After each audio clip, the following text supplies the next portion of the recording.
एक बार एक वृद्ध ट्रेन में सफर कर रहा था। संयोग से वह कोच खाली था।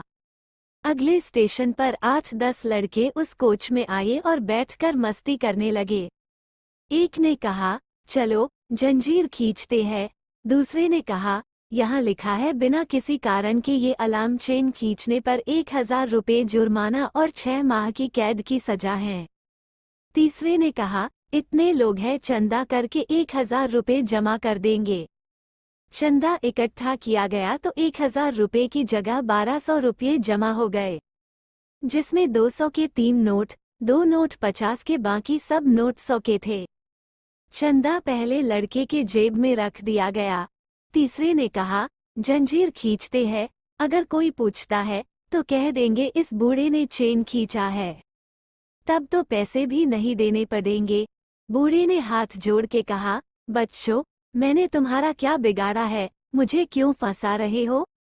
लेकिन लड़कों ने उस वृद्ध की बिल्कुल नहीं सुनी। लड़कों ने जंजीर खींची।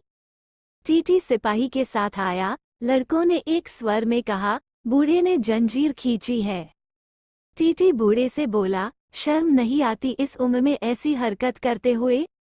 बूढ़े ने हाथ जोड़कर कहा, साहब, मैंने जंजीर खींची है, लेकिन मेरी बहुत मजबूरी थी। टीटी ने पूछा, क्या मजबूरी थी? बूढ़े ने कहा, मेरे पास केवल 1200 रुपये थे, जिसे इन लड़कों ने छीन लिए और इस पहले लड़के ने अपनी जेब में रखे हैं, जिसमें 200 के 3 नोट, 2 नोट 50 के, बाकी सब नोट 100 के हैं। अब टीटी ने सिपाही से कहा, इसकी तलाशी लो। जैसा बूढ़े ने कहा, नोट मिल गए। लड़के के जेब से 1200 रुपये बरामद हुए। वह पैसे वृद्ध को दिए और उन लड़कों को अगले स्टेशन पर पुलिस के हवाले कर दिया गया।